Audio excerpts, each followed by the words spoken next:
सो once again welcome dear students, आप सभी का एक बार फिर हार्दिक स्वागत है ऑलराउंडर बीएसएस कोचिंग इंस्टीट्यूट में। आज की इस वीडियो में हम बात करने वाले हैं एक और नए गैस पेपर के बारे में, मॉडल पेपर के बारे में, जवाहर नवोदय विद्यालय कक्षा 6 के लिए। लगभग यदि मैं बात करूं तो ऑलराउंडर बीएसएस के जो भी मॉडल पेपर है वहां से जो है आपको लगभग 50 to 80% क्वेश्चंस जो हैं एग्जाम में देखने को मिलते हैं। तो ये मॉडल पेपर आपके लिए बहुत ज्यादा महत्वपूर्ण है, बहुत ज्यादा कीमती है, इसलिए इस वीडियो को पूरा देखें, लास्ट तक देखें और अपना फीडबैक जरूर दें। आइए इस मॉडल पेपर में, जैसा कि हमेशा जैसे मैं आपको बता चुका हूं, सबसे पहले आपको अपना रोल नंबर जो है यहां पर भर देना है। रोल नंबर भर देने के बाद आपको अपना नाम यहां पर भर देना है। जैसे कि जो भी आपका नाम है वो नाम आपको सुंदर अक्षरों में भर देना है। फिर आपके जो भी साइन है वो साइन आपके यहां पर हो जाएंगे। अब साइन हो जाने के बाद जैसे कि यहां पर आपको बताया गया है कि 2 घंटे का आपका एग्जाम होगा, 100 अंकों का आपका एग्जाम होगा। इंस्ट्रक्शंस कुछ आपके लिए दिए गए हैं कि कुल मिलाकर कितने प्रश्न हैं, ओएमआर सीटी में किस प्रकार से आपको अपना रिस्पॉन्स मतलब कि उत्तर भरना है। साथ ही साथ आपको इस पूरे प्रश्न पत्र के अंदर 40 मानसिक योग्यता के, 20 गणित के, 20 भाषा के, मतलब कि 50, 25, 25 कुल मिलाकर के 80 प्रश्न 100 अंकों के आपसे पूछे जाएंगे। अब हम सबसे पहले मानसिक योग्यता के बारे में बात करते हैं, जहां पर आपको कुल मिलाकर के मानसिक योग्यता के 40 प्रश्न पूछे जाएंगे। अब हम लोग भाग 1 के बारे में बात करते हैं, जहां पर हमें असंगत को छांटना होता है। हमें क्या करना होता है? असंगत को छांटना होता है, मतलब कि ओड वन को आउट करना होता है। अब जैसे कि मैं सबसे पहले प्रश्न की बात करूं आपके सामने, सबसे पहले प्रश्न में आप देख सकते हैं बाहर की साइड कितनी साइड है बेटा? 3 साइड है। बाहर 3-3 भुजाएं हैं। यदि मैं अंदर की साइड बात करूं तो 5 है, बाहर 6 है, अंदर 4 है, बाहर 5 है, अंदर 3 है, बाहर 6 है, अंदर 5 है। तो अब आपको यहां पर क्या चीज देखने को मिल रही है? देखिए यहां पर आप देख सकते हैं, सबसे पहली बात जो बाहर है, बाहर जो आकृति है उसके पास साइड है 3, अंदर वाले के पास है 5, बाहर वाले के पास है 6, अंदर वाले के पास है 4, बाहर वाले के पास है 5, अंदर वाले के पास है 3, बाहर वाले के पास है 6, अंदर वाले के पास है 5। तो अब आप यहां पर देख सकते हैं सभी के अंदर बी, सी और जो डी है इसके अंदर बाहर वाली आकृति के पास ज्यादा भुजाएं हैं, ज्यादा साइड हैं, लेकिन यहां पर अंदर वाले के पास ज्यादा है, बाहर वाले के पास ज्यादा नहीं है। इस कारण से ए मेरा क्या हो गया? सही उत्तर हो गया। आइए हम बात करते हैं दूसरे हमारे प्रश्न के बारे में। दूसरा प्रश्न क्या कहता है? यहां पर आप देख सकते हैं कुछ ज्यादा खास नहीं है इसके अंदर, सिंपल सा फंडा है कि ये जो अपना ऑप्शन नंबर डी है इसमें बाहर वाली आकृति में एक और आकृति है, बाहर वाली आकृति में एक और आकृति है, बाहर वाली आकृति में एक और आकृति है, लेकिन यहां पर ये आकृति खाली पड़ी है। इस कारण से बी मेरा सही उत्तर हो गया। ज्यादा इसमें कुछ सोचने की जरूरत नहीं है। बात करते हैं तीसरे प्रश्न के बारे में। देखिएगा, यदि मैं ऑप्शन नंबर ए की बात करूं तो यहां पर जो स्टार बना है इसमें लाइन देखिए आप बिल्कुल सीधी है। ऑप्शन नंबर बी में स्टार के अंदर लाइन एकदम सीधी है। ऑप्शन नंबर सी में स्टार में लाइन एकदम सीधी है, लेकिन ऑप्शन नंबर डी में लाइन जो है इस प्रकार से रॉन्ग है, सीधी लाइन नहीं है। इस कारण से डी मेरा उत्तर हो गया और कोई भी इसके अंदर कंसेप्ट काम नहीं करेगा। आइए हम बात करते हैं चौथे प्रश्न के बारे में। चौथा प्रश्न क्या कहता है? ए ई आई बी। तो बेटा ए ई, देखिए अब यहां पर एक बात समझिएगा, option number A, option number B और ऑप्शन नंबर सी, इसके अंदर जो अक्षर दिए गए हैं, जो अल्फाबेट दिए गए हैं वो बेटा वॉवल्स है, लेकिन बी जो है वो एक कॉन्सोनेंट है। इस कारण से डी मेरा सही उत्तर हो गया। आइए हम बात करते हैं दूसरे भाग के बारे में। समान आकृति हमें दिखानी है, सिमिलर फिगर हमें दिखाना है, ठीक है। अब इसकी जैसी आकृति कौन सी है? ऑप्शन नंबर ए। आप देख सकते हैं बीच में स्पेस है, यहां पर भी स्पेस है, यहां पर ये लाइन पूरी नहीं है, यहां पर पता नहीं बीच में कुछ और दे दिया, यहां पर लाइन घूम रही है। इस कारण से ए मेरा उत्तर हो गया। बात करते हैं छठे प्रश्न के बारे में। 6 नंबर प्रश्न हमें क्या कहता है?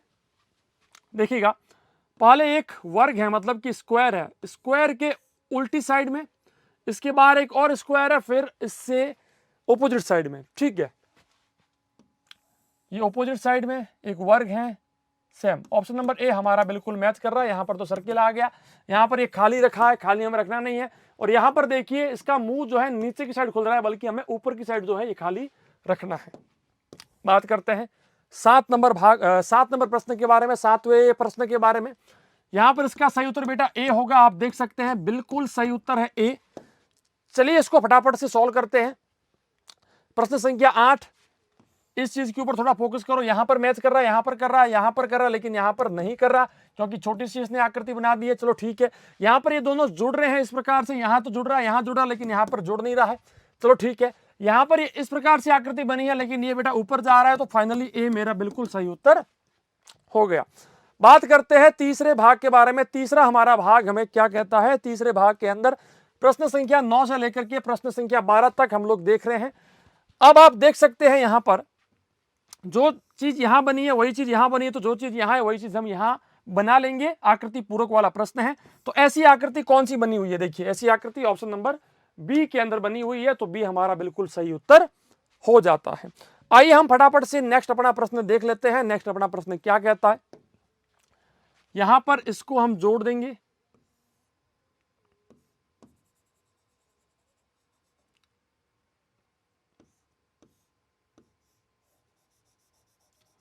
और ये कुछ इस प्रकार से हमारा बन जाएगा, है ना।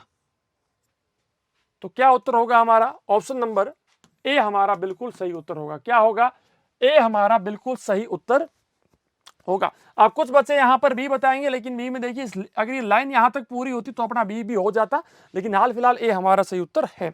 11वें प्रश्न में हम लोग बात करते हैं, बस सिंपल सी लाइन को यहां तक ड्रॉ करना है और ऐसी आकृति हमारा उत्तर होगा। ये तो है नहीं, ये तो लाइन पूरी झुक रही है, ये तो गलत है, और ऑप्शन नंबर डी हमारा बिल्कुल सही उत्तर है।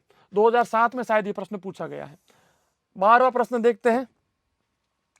देखिए इसका जो उल्टा है वो यहां पर, या फिर ये कह सकते हो कि जो चीज यहां है वही चीज यहां है, तो जो चीज यहां बनी है वही चीज हम लोग यहां पर बना सकते हैं। तो इस प्रकार से ए हमारा बिल्कुल सही उत्तर हो गया। बात करते हैं चौथे भाग के बारे में, फोर्थ पार्ट के बारे में। यहां पर आप देख सकते हैं सीरीज है, श्रृंखला है, ठीक है। तो पहले आप अगर देखें तो ये थोड़ा सा झुका और इसके अंदर कोई चेंज नहीं है, इसके अंदर कोई चेंज नहीं है, इसके अंदर कोई चेंज नहीं है। तो बेटा बड़ी वाली सुई के अंदर कोई चेंज नहीं आएगा। ये वाला पहले देखिए यहां था, फिर और घुमा, फिर और नीचे आया, है ना। तो अब क्या हो सकता है? देखिए अगर मैं देखूं, पहले 12 बजे के ऊपर था, फिर ये चीज जो है 12, 1, 2 के ऊपर था, फिर ये चीज 4 के ऊपर है, तो बेटा 6 के ऊपर आएगी, 2, 4, 6, अब 6 के ऊपर आएगी, यानी कि दोनों सुई एक साथ में आएगी। तो बी हमारा बिल्कुल सही उत्तर होगा। नेक्स्ट हम बात करते हैं 14th नंबर क्वेश्चन के बारे में। क्या कहता है ये वाला प्रश्न? देखिए तो क्या था कि देखिए सबसे पहले सर्किल यहां पर है, फिर सर्किल यहां आ गया, फिर सर्किल ऊपर आ गया, है ना। तो अब क्या होगा? सर्किल इस साइड आ जाएगा, सर्किल यहां होना चाहिए। तो बेटा ओनली इस ऑप्शन नंबर ए के अंदर सर्किल यहां है, बाकी कहीं पर भी नहीं है, तो ए हमारा उत्तर हो गया।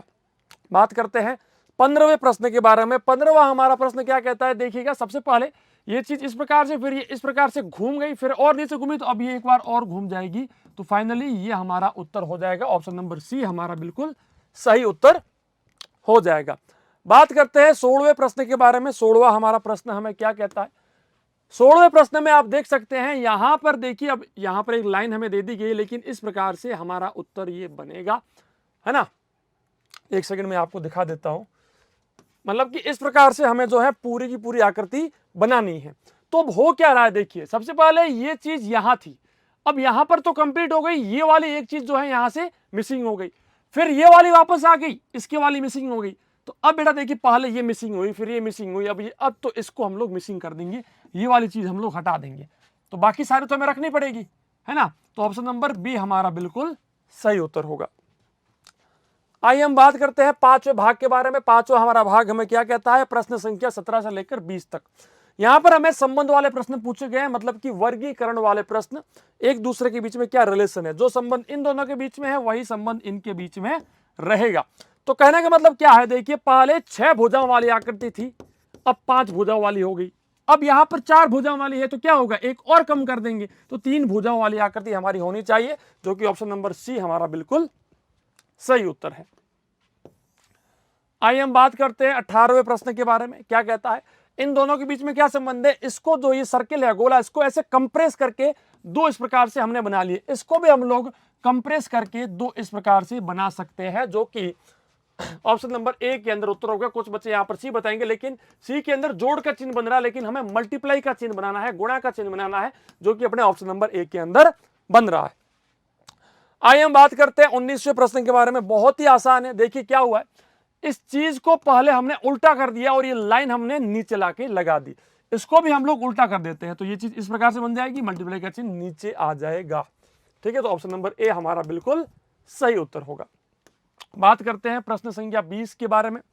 20वां प्रश्न हमें क्या कहता है, देखिए सबसे पहले इसको इस प्रकार से रोटेट किया, फिर एक बार और रोटेट किया। ठीक है, अब देखिए, अब इसको रोटेट किया हमने इस प्रकार से, तो अब इसको भी हम लोग रोटेट कर देते हैं, मतलब कि घुमा देते हैं। तो इसको इस प्रकार से 90 डिग्री के ऊपर घुमाया, तो इसको भी 90 डिग्री के ऊपर घुमाते हैं, तो क्या होगा, कुछ इस प्रकार से जो है अपना उत्तर आएगा, जो कि ऑप्शन नंबर ए के अंदर मैच कर रहा है। हालांकि सी भी सही है, लेकिन सी में देखिए ऊपर वाला ब्लैक नहीं है, नीचे वाला ब्लैक है, लेकिन मुझे ऊपर वाली जो है ब्लैक चाहिए, डेट्स वाई अपना ए जो है सही उत्तर हो गया। बात करते हैं छठे भाग के बारे में। क्या कहता है छठवां भाग, प्रश्न संख्या 21 से लेकर 24 तक हम सॉल्व कर रहे हैं। ज्यामितीय आकृति को पूर्ण करना, ज्योमेट्रिकल फिगर कंप्लीशन।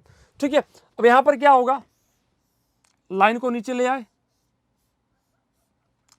इस प्रकार से जो डायग्राम बन रहा है। देखिए अब यहां पर तो पता नहीं बीच में कुछ और ही बन गया है ना। यहां पर देखिए ये लाइन इस प्रकार से बनानी, लेकिन मुझे ऐसी कोई लाइन नहीं चाहिए, तो फाइनली ऑप्शन नंबर सी मेरा बिल्कुल सही उत्तर हो गया। हम बात करते हैं 22 नंबर प्रश्न के बारे में। 22वें प्रश्न के बारे में क्या कहता है ये वाला प्रश्न,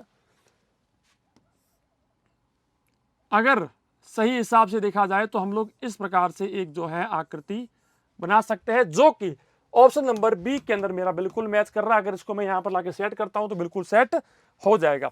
बात करते हैं नेक्स्ट अपने प्रश्न के बारे में। यहां पर सिंपल सा एक फंडा है, इस प्रकार से अगर इसको जोड़ेंगे तो कुछ इस प्रकार की आकृति बनेगी। ये तो बहुत ज्यादा चौड़ा हो गया है ना। अगर मैं इसकी बात करूं तो ये लंबा बहुत ज्यादा, लेकिन इतना लंबा मेरे को नहीं चाहिए, और ये तो बिल्कुल मैच नहीं कर रहा। ऑप्शन नंबर बी मेरा बिल्कुल सही उत्तर होगा।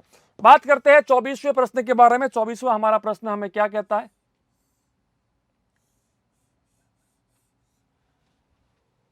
ऑप्शन नंबर कौन सा मैच करेगा, ऑप्शन नंबर बी हमारा मैच करेगा। देखिए इसके अंदर बीच में एक ये गैप दे दिया, यहां पर तो कुछ है नहीं, यहां पर भी ये मैच नहीं करेगा, तो बी हमारा बिल्कुल सही उत्तर होगा। बात करते हैं 7वें भाग के बारे में। प्रश्न संख्या 25 से लेकर के प्रश्न संख्या 28। 25वां प्रश्न यहां पर जैसे कि अपने को मिरर इमेजिंग के बारे में पूछा गया है, दर्पण प्रतिबिंब के बारे में पूछा गया है। अब जब आप इसको रोटेट करोगे, घुमाओगे तो क्या होगा, ये जो चीज यहां आ रही है ये ऑपोजिट में जाएगी, ये सर्किल जो यहां पर इस प्रकार से बन जाएगा, और ये जो ब्लैक वाला पोर्शन है ये वाला ब्लैक हो जाएगा। तो कुल मिलाकर के ऑप्शन नंबर अपना कौन सा मैच कर रहा है, सी हमारा बिल्कुल सही उत्तर मैच कर रहा है। सी मैच करेगा, नहीं नहीं नहीं, सी मैच नहीं करेगा, क्योंकि ये लाइन देखिए यहां से जानी है ना, तो सी में तो नहीं जा रही है, यहां पर जा रही है, तो डी अपना सही उत्तर होगा। क्या होगा, डी हमारा बिल्कुल सही उत्तर होगा। बात करते हैं 26वें प्रश्न के बारे में। 26वां हमारा प्रश्न क्या कहता है, जब इसको आप घुमा दोगे इसके अंदर तो क्या होगा, गुणा का चिन्ह इस साइड रहेगा। ठीक है, इस प्रकार से ये उस साइड घूमेगा तो गुणा का चिन्ह यहां रहेगा। अब यहां पर है नहीं, यहां पर भी है नहीं, यहां पर भी नहीं है। अरे वाह क्या बात है, ज्यादा चेक करने की जरूरत ही नहीं है, डी अपना उत्तर हो गया। बात करते हैं 27वें प्रश्न के बारे में। 27वां हमारा प्रश्न हमें क्या कहता है, जब ये घूमेगा ना उस साइड में, तो ये बी जो है ये उल्टा यहां पर बन जाएगा, ये आर जो है ना, ये आर उस साइड जाकर के इस प्रकार से बन जाएगा। ठीक है, तो अब देखिए आर यहां पर तो है नहीं, यहां पर है, यहां पर है। ठीक है, अब यहां पर तो बी को उसने सीधा कर दिया, गलत हो गया। यहां पर भी बी की सेम पोजीशन है, गलत हो गया। तो अपना सी बिल्कुल सही उत्तर है। क्या होगा, सी हमारा बिल्कुल सही उत्तर होगा। बात करते हैं 28वें प्रश्न के बारे में। सबसे पहले इसको हम लोग इस प्रकार से घुमाएंगे तो क्या होगा, ये इस प्रकार से घूमेगा और दो भी इस प्रकार से घूमेगा, तो ए हमारा बिल्कुल सही उत्तर है। अब हम बात करते हैं अपने 8वें भाग के बारे में, 8th पार्ट के बारे में। 8वां भाग जो कि क्या कहता है, 29 से लेकर के 32 तक के सारे प्रश्न इसके अंदर हमारे को देखने को मिलेंगे, जहां पर हमें फोल्डिंग वाला जो है कंसेप्ट देखना पड़ेगा। मतलब कि फोल्डिंग वाले से हमारा मतलब क्या है कि एक कोई पेज है, इसको फोल्ड करना, फिर से फोल्ड करना, फोल्ड करने के बाद वापस काटने के बाद खोलेंगे तो क्या दिखेगा। सबसे पहले नीचे फोल्ड किया, फिर इस साइड फोल्ड किया, फिर इस प्रकार से काटा, वापस खोल दो भाई साहब, जब वापस खोलेंगे तो कुछ इस प्रकार से अपना जो है उत्तर बनना चाहिए, जो कि ऑप्शन नंबर सी के अंदर बिल्कुल सही से बैठ रहा है। बात करते हैं प्रश्न संख्या 30 के बारे में। प्रश्न संख्या 30 हमें क्या कहता है? सबसे पहले ऊपर फोल्ड किया, फिर इस साइड फोल्ड किया, फिर इसको यहां से काटा। जब खोलेंगे तो क्या होगा? कुछ इस प्रकार से हमारी आकृति बननी चाहिए, जो कि ऑप्शन नंबर ए के अंदर हमारा फिट बैठ रहा है। बात करते हैं 31वें प्रश्न के बारे में। 31वां हमारा प्रश्न क्या कहता है? देखिएगा, यहां से फोल्ड किया, यहां से फोल्ड किया, सब साइड से फोल्ड करने के बाद इसको काट दिया गया। जब वापस खोलेंगे तो क्या होगा? इसका कुछ भाग जो है यहां पर कटा हुआ मिलेगा, कुछ यहां पर कटा हुआ मिलेगा, कुछ यहां पर मिलेगा, और यहां पर नहीं मिलेगा, यहां पर नहीं मिलेगा, इस साइड मिलेगा, एक यहां पर, एक यहां पर। अब देखो आप, है ना? तो कुछ इस प्रकार से जो है ऊपर नीचे सब साइड में जो है कटा हुआ मिलेगा, जो कि ऑप्शन नंबर बी के अंदर मैच कर रहा है। बात करते हैं 32वें प्रश्न के बारे में। सबसे पहले इस साइड फोल्ड किया, फिर नीचे फोल्ड किया, फिर इस प्रकार से काटा, तो ये अपना कुछ इस प्रकार से जो है सेक्शन बनना चाहिए, जो कि ऑप्शन नंबर डी के अंदर अपना बिल्कुल सही उत्तर है। बात करते हैं प्रश्न संख्या 33 से लेकर के 36 तक, भाग संख्या 9। अब भाग संख्या 9 के अंदर हमें क्या करना है कि कागज के कुछ टुकड़े दिए गए हैं, उनको मिलाकर के कौन सी आकृति बन सकती है, फिगर फॉर्मेशन या फिर आकृति निर्माण, ये हम देखने वाले हैं। 1 2 3। अभी एक नंबर कहां मिलेगा? यहां पर तो है नहीं एक नंबर, अगर ऐसा होता तो हम मानते। यहां पर एक नंबर तो है लेकिन 2 नंबर नहीं है। यहां पर एक नंबर है लेकिन बाकी सब नहीं है, तो 1 2 और 3, ऑप्शन नंबर डी हमारा बिल्कुल सही उत्तर होगा, बिल्कुल फिट वहां पर बैठ रहा है। बात करते हैं 34वें प्रश्न के बारे में। 34वां हमारा प्रश्न हमें क्या कहता है? 34 नंबर प्रश्न के अंदर आप देख सकते हैं 1 2 3 और 4, मैंने यहां पर नाम दे दिए। एक नंबर इसके अंदर मिल नहीं रहा है, एक नंबर यहां पर मिल रहा है, 2 नंबर यहां मिल रहा है, 3 नंबर यहां मिल रहा है, 4 नंबर यहां मिल रहा है, तो बी मेरा बिल्कुल क्या हो गया? सही उत्तर हो गया। क्या हो गया? बी मेरा बिल्कुल सही उत्तर हो गया। नेक्स्ट हम बात करते हैं प्रश्न संख्या 35 के बारे में। 1 2 3 4 नाम दे दिया मैंने। चलो अब देख लेते हैं। 1 2 3 4 5 गलत, क्योंकि यहां पर मुझे 4 चाहिए, यहां पर 5 है। 1 2 3 4, 1 2 3 4, 1 2 3 4, ठीक है। अब देखो ये चीज तो वहां पर है नहीं, इस कारण से गलत हो गया। ये चीज भी अपने पास है नहीं, तो ऑप्शन नंबर सी अपना ऑटोमेटिक मैच करेगा, चारों के चारों बिल्कुल सही से फिट से बैठ जाएंगे। बात करते हैं 36वें प्रश्न के बारे में। बहुत ही आसान प्रश्न है। 1 2 3 4 मैंने नाम दे दिया। एक नंबर ये रहा, 2 नंबर ये रहा, 3 नंबर ये रहा, 4 नंबर नहीं नहीं नहीं, 4 नंबर यहां पर मैच नहीं करेगा। 4 नंबर कैसे मैच करेगा?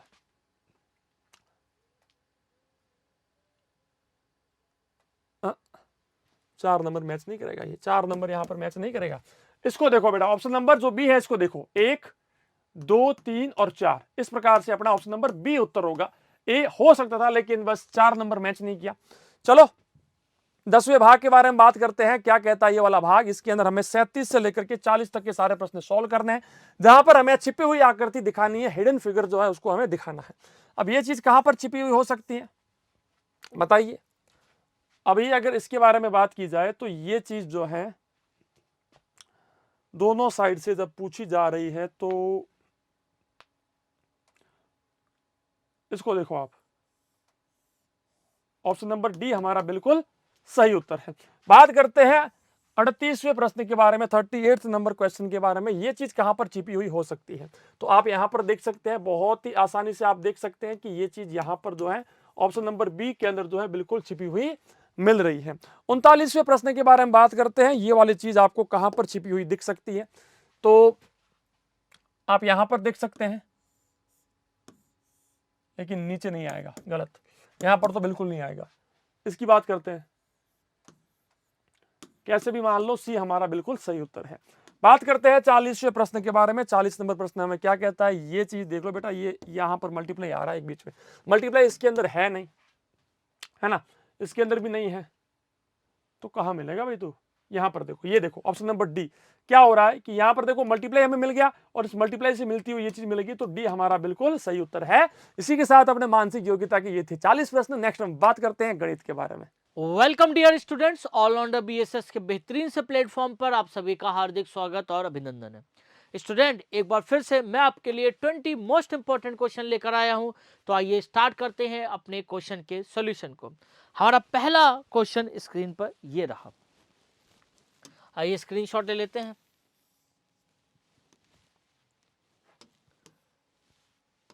3 अंकों की सबसे बड़ी अभाज्य संख्या। देखो सबसे बड़ी अभाज्य संख्या सबसे पहले अगर मैं देखूंगा तो 999 होगी, 999, तो ये 3 से कट जाएगी तो ये नहीं हो सकती।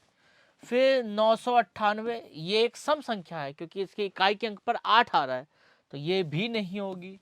फिर 997, 997 किसी से नहीं कटेगी, 997 किसी दूसरे के पहाड़े में या किसी दूसरे से नहीं कटेगी, तो ये क्या होगी, सबसे बड़ी अभाज्य संख्या। यानी कि सबसे बड़ी अभाज्य संख्या कितनी होगी, 997, यानी कि ए ऑप्शन हमारा बिल्कुल सही होगा। सबसे बड़ी अभाज्य संख्या 997, 3 अंकों की। ठीक है, आइए आगे बढ़ते हैं, अगले क्वेश्चंस की ओर बढ़ते हैं। दूसरा क्वेश्चन,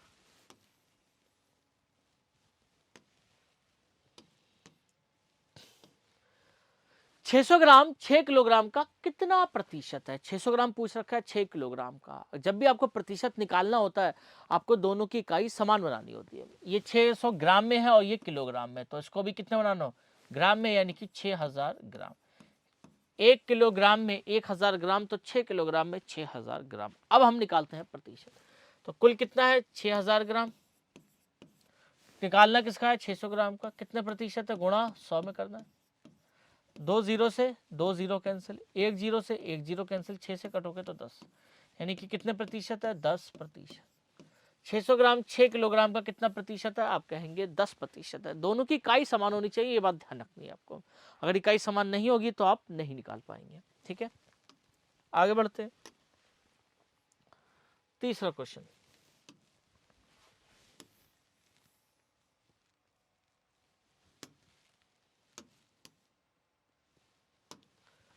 हमें 4.029 को किस संख्या से विभाजित करना चाहिए ताकि 40.29 प्राप्त हो, तो वो संख्या x मान लेते हैं।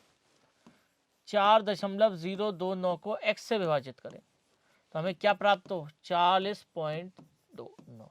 x का मान निकालना है तो x इधर डिवाइड भाग में है, उधर गुणा में चला जाएगा, और इधर इधर गुणा में, उधर भाग में चला जाएगा। तो क्या निकालेंगे, 4.029 बटे 40.29 इक्वल टू x। अब आप क्या करें, अब आप पॉइंट का खेल खेलें। ये 3 के बाद दशमलव है, 1000 लगा दें, और ये 2 के बाद दशमलव है, 100 लगा दें। अब ये तो 4029 है, ये भी 4029 है, ये आपस में कैंसिल आउट हो जाएगा। 2 जीरो से 2 जीरो कैंसिल, यानी x की वैल्यू कितनी आ जाएगी, 1/10। x की वैल्यू 1/10 यानी कि 0.1 कितनी हो जाएगी, 0.1 हो जाएगी। तो कौन सा ऑप्शन सही है, सी ऑप्शन। सी ऑप्शन हमारा बिल्कुल सही है। पॉइंट का खेल है, पॉइंट का खेल, आप पॉइंट हटाएंगे उतने जीरो बढ़ा के, जीरो से जीरो काट ले, बड़ी आसानी से इसका आंसर दे सकते हैं। ठीक है, आइए आगे बढ़ते हैं। चौथा क्वेश्चन,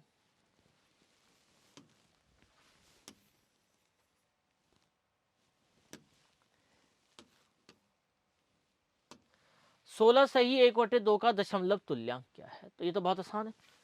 16 दूनी 32 और 1 33/2, 2 से काटोगे 2 एकम 2, कितने बचेंगे, 1 2 छंग 12 और 2 पंजे 10, यानी कि 16.5। दशमलव तुल्यांक किसका है, 16.5, यानी कि सी ऑप्शन हमारा बिल्कुल सही है। बहुत आसान सा क्वेश्चन था, आपको भाग करना था बस।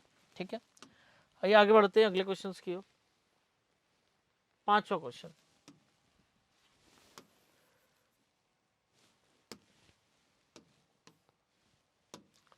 कितने प्रतिशत वार्षिक दर से 3000 की राशि 3 वर्ष में 3900 हो जाएगी।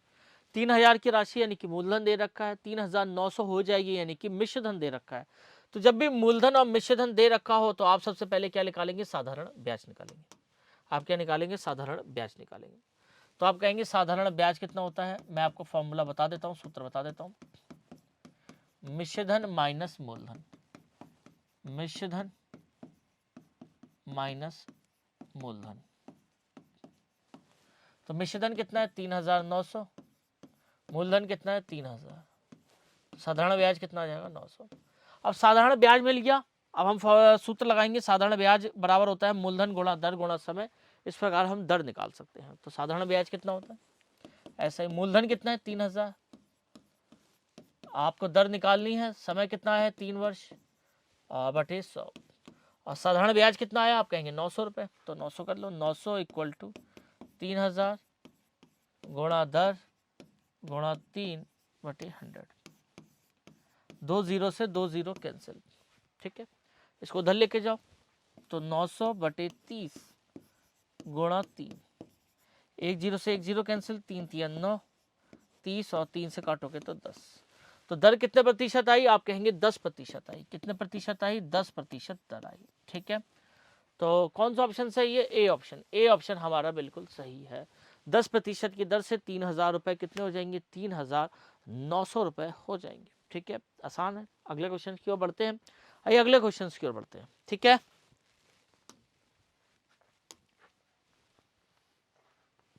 छठा क्वेश्चन,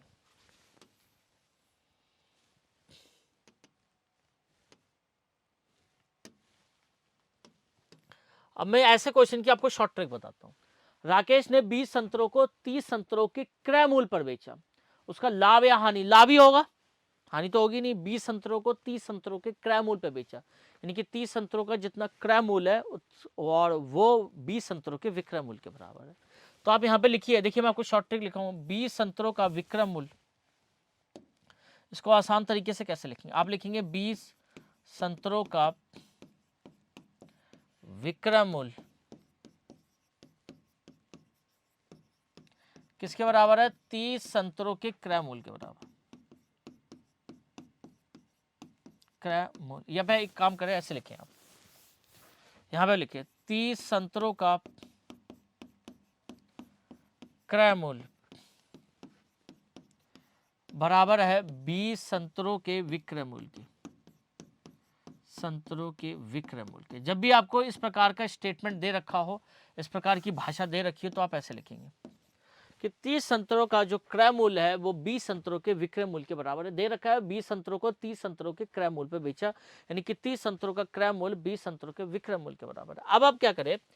तो लाभ ही होगा, सिंपल है, दिख भी रहा है। 20 संतरों का विक्रय मूल्य 30 संतरों के क्रय मूल्य। अगर एक संतरे का क्रय मूल्य 1 रुपए है तो 30 संतरों का हम मान लेंगे 30 रुपए है। तो 20 संतरों को कितने बेचा? 30 रुपए में बेचा, तो लाभ ही होगा, ठीक। अब क्या करें? आप बड़े अंक में से छोटा वाला अंक घटा दें। 30 में से 20 घटाएंगे 10 रुपए आएगा। बटे में क्या करें? विक्रय मूल्य के साथ जो भी संख्या है उसको भाग में रखें। विक्रय मूल्य के साथ जो भी संख्या है उसको भाग में रखें और into 100 कर दें। तो 10 से काटेंगे 2 और 2 से काटेंगे, यानी कि उसका कितने प्रतिशत का लाभ हुआ? 50% का लाभ हुआ। तो कौन सा ऑप्शन सही होगा? ए ऑप्शन हमारा बिल्कुल सही होगा। कितने प्रतिशत का लाभ होगा? 50% का लाभ होगा। 50% का लाभ होगा। ये तो थी एक शॉर्ट ट्रिक, ये तो थी एक शॉर्ट ट्रिक। आप इसी से करिए, वरना मेथड लंबा हो सकता है, ठीक है। लिखिए 30 संतरों का क्रय मूल्य बराबर है 20 संतरों के विक्रय मूल्य के बराबर। अब आपका क्या करिए? बड़े वे से छोटा वाला अंक घटा लें, कितना आएगा? 10, और विक्रय मूल्य के साथ जो भी संख्या दे रखी है वो क्या कर दे? भाग में रख दे। इतनी बात आपको याद रखनी है, ठीक है। आगे बढ़े।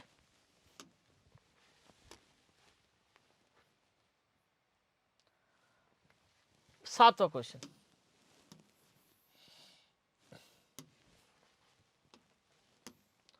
पैंतीस, 80 और 160 का मासापा ज्ञात कीजिए। तो सबसे पहले भाग विधि से समझाता हूं आपको। 35 और 80 को भाग दो, इसमें छोटा नंबर पहले लिखेंगे। 35 और 80 को भाग दो, 35 दूनी 70, कितना आया? 10। फिर इसको यहाँ भाग लगाते हैं, ये वाली संख्या इधर लिखते हैं, 10 तिया 30, कितना? शेष वाला 5। फिर यहाँ पर भाग लगाते हैं, तब तक काटते तक पूरा कट नहीं जाता। तो 35 और 80 का मासापा कितना आया? 5 आया। अब इसके मासापा को इससे भाग देते हैं, तीसरे वाले नंबर से। तो कितनी बार जाएगा? 32 बार। 10, हाँ। तो मास जो आखिरी में बचा तो वो क्या होगा? मासापा कितना होगा? आप कहेंगे मासापा होगा तीनों का 5। कितना मासापा होगा? 5, यानी कि ए ऑप्शन क्या होगा? बिल्कुल सही होगा। A option is the right option, ठीक है। आगे बढ़ते हैं।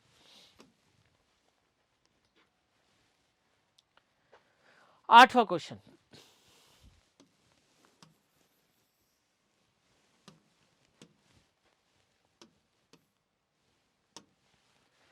एक घोड़ा 54 किलोमीटर प्रति घंटे की औसत गति से दौड़ सकता है। 1200 मीटर की दूरी तय करने में उसे कितना समय लगेगा? तो देखो यहाँ पे दूरी किसमें दे रखी है? मीटर में। चाल के देर कितनी दे रखी है? किलोमीटर प्रति घंटा में। आपको चाल को सबसे पहले किससे बनाना होगा? मीटर प्रति सेकंड में। किलोमीटर प्रति सेकंड को मीटर प्रति सेकंड में बदलने के लिए क्या करेंगे? आप कहेंगे 5/18 से गुणा कर देंगे। तो आइए गुणा कर देते हैं। 54 को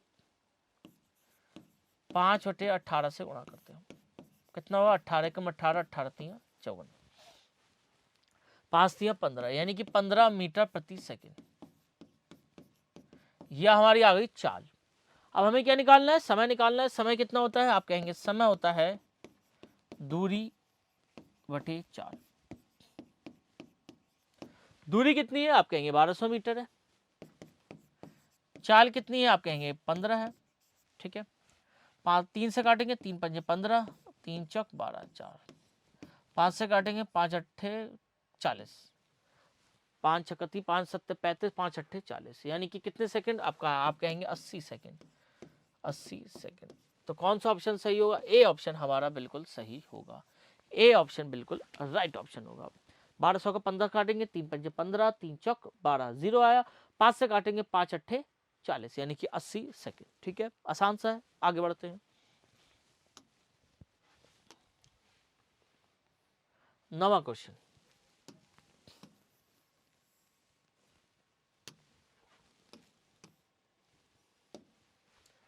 अनुराग ने एक परीक्षा में विकास से 8 अंक कम प्राप्त किए। सुनील विकास से 4 अंक अधिक है। कुल मिलाकर उन्होंने 248 अंक प्राप्त किए। अनुराग के अंक ज्ञात कीजिए। आइए ज्ञात कर लेते हैं।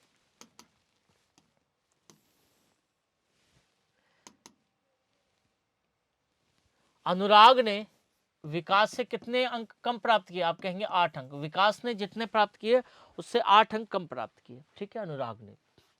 सुनील ने विकास से कितने अंक प्राप्त किए, आप कहेंगे 4। और अनुराग प्लस सुनील प्लस विकास ने कितने अंक प्राप्त किए, दोनों 248। अब अनुराग की जगह क्या लिख सकते हैं, v माइनस 8, सुनील की जगह v plus 4 plus v। v कितना होगा 3v, minus 8 plus 4 minus 4 is equal to 248। 4 को उधर ले जाएंगे, प्लस में होगा 248 प्लस 4 252। तो 3v कितना हो जाएगा 252। 3 से काटेंगे, 3 अट्ठे 24, 3 चौक 12, यानी कि विकास को कितने अंक मिले, आप कहेंगे 84 अंक मिले। विकास को कितने अंक मिले, आप कहेंगे 84। लेकिन हमसे अनुराग के पूछे हैं, तो अनुराग के कितने होंगे 84 माइनस 8, तो कितने होंगे आपके, होंगे 76 अंक। अनुराग को कितने मिलेंगे 76 अंक, यानी कि सी ऑप्शन हमारा बिल्कुल सही होगा। विकास को कितने मिले 84 अंक, आपसे अनुराग के पूछे। अनुराग को विकास से 8 अंक कम मिले, तो 84 माइनस 8, तो आप क्या कहेंगे 76 अंक मिले। ठीक है, आगे बढ़े अगले क्वेश्चन के लिए। 10वां क्वेश्चन। 10वां क्वेश्चन करते हैं, क्या कह रहा है देख लेते हैं। एक व्यक्ति ने 30 रुपए प्रत्येक की दर से 20 कुर्सियां खरीदी। 10 कुर्सियां खराब हो गई, बाकी को 100 रुपए प्रत्येक के हिसाब से बेच दिया। उसका लाभ या हानि प्रतिशत ज्ञात कीजिए। तो आइए ज्ञात कर लेते हैं।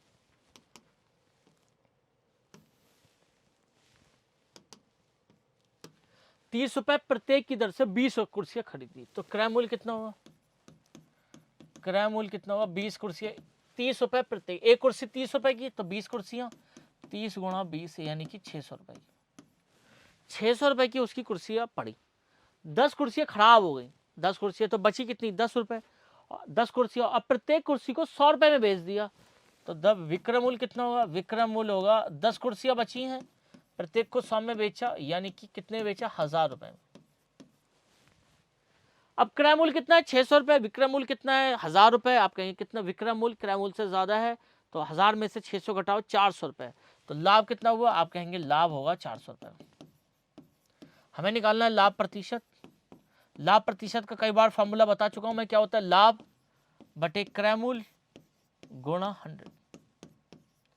2 0 से 2 0 कैंसिल, 2 दूनी 4, 2 3 6, यानी कि 200/3, 200/3%।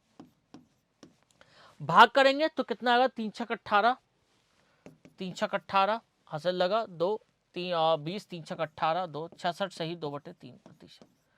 66 सही 2/3%। तो कौन सा ऑप्शन सही होगा, डी ऑप्शन। डी ऑप्शन हमारा बिल्कुल सही होगा। 66 सही 2/3% का उससे क्या होगा लाभ होगा। ठीक है, आइए अगले प्रश्न की ओर बढ़ते हैं। ये तो यहीं पे क्वेश्चन करा सकते हैं, एक बिंदु से कितनी सीधी रेखाएं खींची जा सकती। तो एक बिंदु से बहुत सारी, ये एक बिंदु है, यहां से 1 मिनट,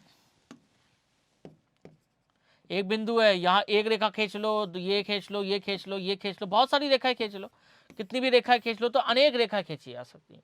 एक बिंदु से कितनी सीधी रेखाएं खींची जा सकती है? आप कहेंगे अनेक सीधी रेखाएं खींची जा सकती है। एक बिंदु से अनेक सीधी रेखाएं खींची जा सकती हैं। तो कौन सा ऑप्शन सही है? ए ऑप्शन हमारा बिल्कुल सही है। ठीक है, आगे बढ़ते हैं, अगले क्वेश्चन की ओर बढ़ते हैं। ये भी यहीं पर हो सकता है। एक समकोण में कितने डिग्री होते हैं? समकोण का मतलब होता है 90 डिग्री। समकोण का मतलब कितना होता है? 90 डिग्री। तो एक समकोण में कितने डिग्री होंगे? आप कहेंगे 90 डिग्री, यानी कि डी ऑप्शन हमारा बिल्कुल सही है। एक समकोण में कितने डिग्री होते हैं? 90 डिग्री। ठीक है, आइए आगे बढ़ते हैं। 13th number question.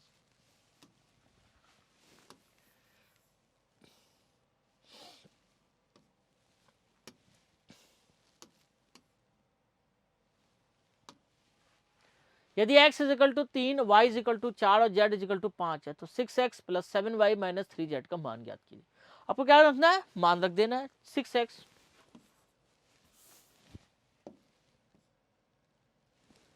6x plus 7y minus 3z। x की जगह क्या रखो? 3 ओ 7। y की जगह क्या रखो? 4 माइनस 3।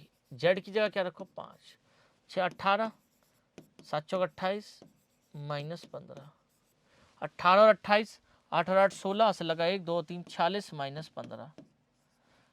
6 में से 5 गया 1, 4 में से 1 गया 3, यानी कि 31। कितना आंसर आएगा? 31, यानी कि ए ऑप्शन क्या होगा? बिल्कुल सही होगा। आपको मान रखना है और बड़ी आसानी से आप इस प्रश्न को हल कर सकते हैं। ठीक है, आगे बढ़ते हैं, अपने अगले क्वेश्चन की ओर बढ़ते हैं। ठीक है, 14वां क्वेश्चन।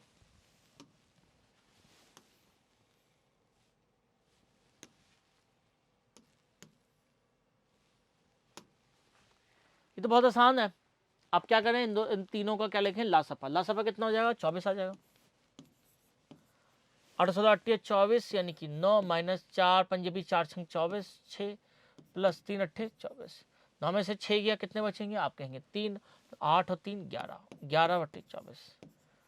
तो कौन सा ऑप्शन सही है? सी ऑप्शन हमारा बिल्कुल सही है। सिंपल है, सिंप्लीफाई करना है, सरल करना है, बहुत आसानी से आप सरल कर सकते हैं। सबसे पहले लासपा ले लीजिए।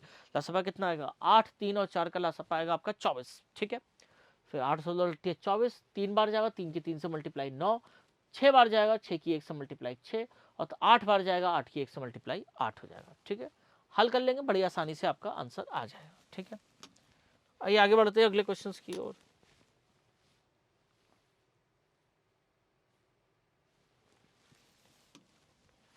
पंद्रहवां नंबर क्वेश्चन। ये तो बहुत आसान है, पहले भाग देंगे और फिर ऐड कर देंगे। 60 को 60 से भाग देंगे तो कितना आएगा? 1 प्लस 60 कितना हो जाएगा? 61। तो बहुत आसान से क्वेश्चन, तो कौन सा ऑप्शन सही होगा? बी ऑप्शन हमारा बिल्कुल सही होगा। B is the right option. ठीक है, आगे बढ़े, अगले क्वेश्चन की ओर बढ़ते हैं। 16th question.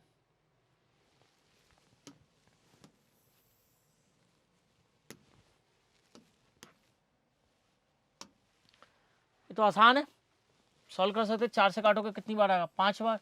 5 से काटोगे कितनी बार आएगा? 5 बार। तो 5 3 15 माइनस 10 कितना आएगा? 5। तो आसान सा क्वेश्चन है, 5 आंसर, यानी कि डी ऑप्शन क्या होगा? बिल्कुल सही होगा। ठीक है, D is the right option. ठीक है, आगे बढ़े अगले क्वेश्चन की ओर। 17वां क्वेश्चन।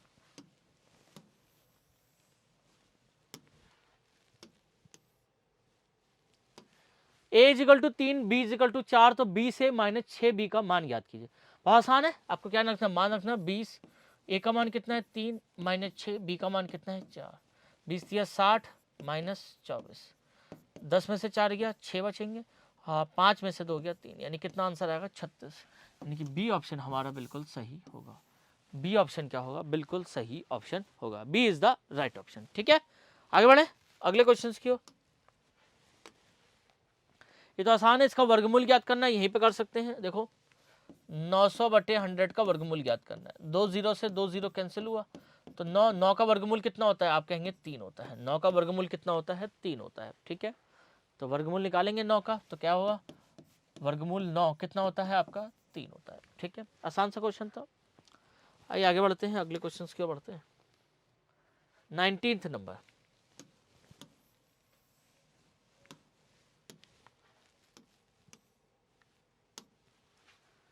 तो आसान है, सिंपली पहले क्या करें, भाग दें, फिर गुणा करें, फिर एडिशन करें।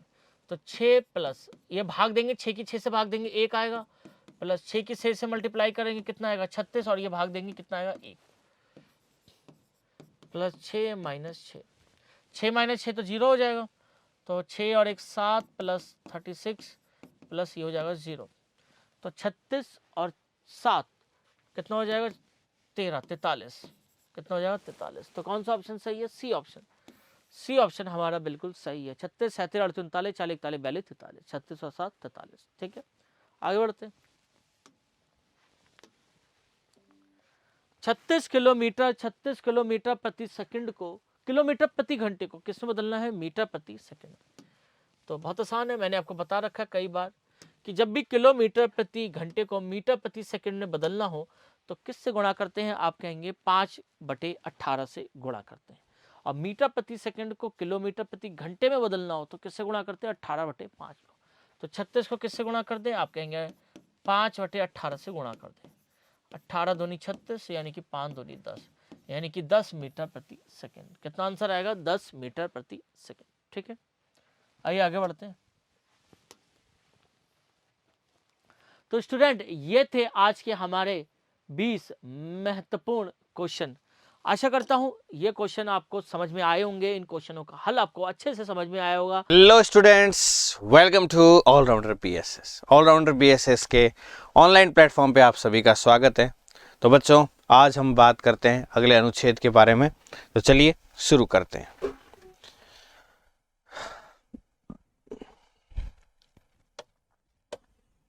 तो अपना जो पहला अनुच्छेद है उसमें क्या कह रहा है कि एक बार एक राजा था, उसका नाम था उतानपद।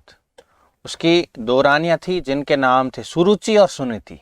ठीक है, सुरुचि जवान थी और राजा उसे बहुत प्यार करता था। ध्रुव जो है वो सुनीति का पुत्र था, सुरुचि का नहीं, किसका, सुनीति का पुत्र था। एक दिन जब वो बालक ही था तो दौड़कर राजा के पास गया और उसकी गोद में बैठ गया। कौन बैठ गया, ध्रुव बैठ गया। किसकी गोद में बैठ गया, राजा की गोद में। वह बहुत खुश था। तभी सुरुचि वहां आई, वो उसे सहन नहीं कर पाई क्योंकि उसकी सौतन का बेटा राजा की गोद में जाकर बैठ गया। वह ध्रुव पर बहुत क्रोधित हुई। ध्रुव अपनी माँ के पास आया, उसने उसे सब कुछ बताया जो उसके साथ हुआ था। सुनीति ने आंखों में आंसू भरकर कहा, प्यारे बेटे, भगवान तुम्हें एक उच्च स्थिति देंगे, फिक्स पोजीशन देंगे, तुमको बस एक गोदी के लिए रोने की जरूरत नहीं है। ठीक है, फिर जो हम ध्रुव तारा या पोल स्टार के बारे में बात करते हैं तो वो इन्हीं ध्रुव के नाम के ऊपर है। ठीक है, उतानपद की कितनी रानियां थी, 2 रानियां थी जिनका नाम था सुरुचि और सुनीति। राजा डैश प्यार करता था, राजा सुरुचि सुनीति, सुरुचि से ज्यादा प्यार करता था। जवान सुरुचि थी या सुनीति थी, सुरुचि जवान थी, हाँ, सुरुचि से ज्यादा प्यार करता था। तो क्या हो जाएगा, सुरुचि। ध्रुव किसका पुत्र था, ध्रुव सुनीति का पुत्र था। ध्रुव किसकी गोद में बैठा, ध्रुव राजा की गोद में बैठा, राजा उसके पिता थे। ठीक है, ध्रुव पर कौन क्रोधित हुआ, ध्रुव पर सुरुचि तो माता थी, नहीं, सुनीति माता थी और सुरुचि जो है ध्रुव पर क्रोधित हुई थी। ओके, आगे डिस्कस करते हैं। अगला अनुच्छेद है, लाल बहादुर शास्त्री का जन्म 2 अक्टूबर 1940 को मुगल सराय में हुआ था। जब वे बहुत छोटे थे तब उनके पिता शारदा प्रसाद श्रीवास्तव का निधन हो गया था। राम दुलारी उनकी मां थी।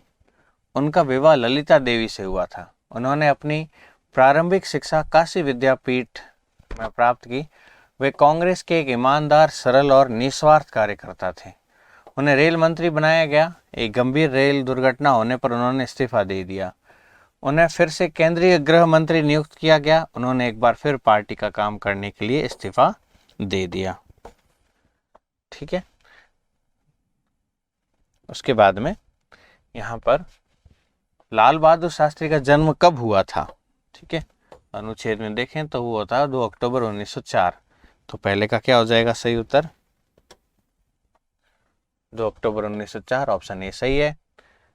लाल बहादुर शास्त्री ने अपनी प्रारंभिक शिक्षा कहाँ से प्राप्त की थी? तो वो कहाँ से की थी? काशी से, है ना। लाल बहादुर शास्त्री, उनकी माँ थी, उनका विवाह ललित देवी से, उन्होंने प्रारंभिक शिक्षा काशी विद्यापीठ से प्राप्त की थी। इसका क्या हो जाएगा सही? हो जाएगा ए, काशी। लाल बहादुर शास्त्री डैश के कार्यकर्ता थे? वो तो कांग्रेस के कार्यकर्ता थे। उसके बाद में लाल बहादुर शास्त्री को किसका मंत्री बनाया गया? रेलवे, कांग्रेस, शिक्षा या कृषि? तो पहले तो उनको रेलवे का ही मंत्री बनाया गया था, है ना। फिर बाद में उन्होंने दूसरा मंत्रालय स्वीकार किया था। जवान का विपरीत क्या हो जाएगा? तो जवान का तो बूढ़ा ही हो जाएगा। ओके, ये हो गया अनुच्छेद। अब अगले अनुच्छेद नंबर 3 पर जाते हैं। इसमें क्या कह रहा है कि मेरा भाई कलकत्ता में रहता है, वो एक अभियंता यानी कि इंजीनियर है, वो अपने परिवार के साथ वहीं रहता है। उसका एक बेटा और एक बेटी है, उसकी पत्नी स्कूल टीचर है यानी कि स्कूल शिक्षिका है, विद्यालय शिक्षिका है, विद्यालय में उनका अपना मकान है। उसके बच्चे अंग्रेजी माध्यम के स्कूल में पढ़ते हैं, वे फर्राटेदार अंग्रेजी बोलते हैं।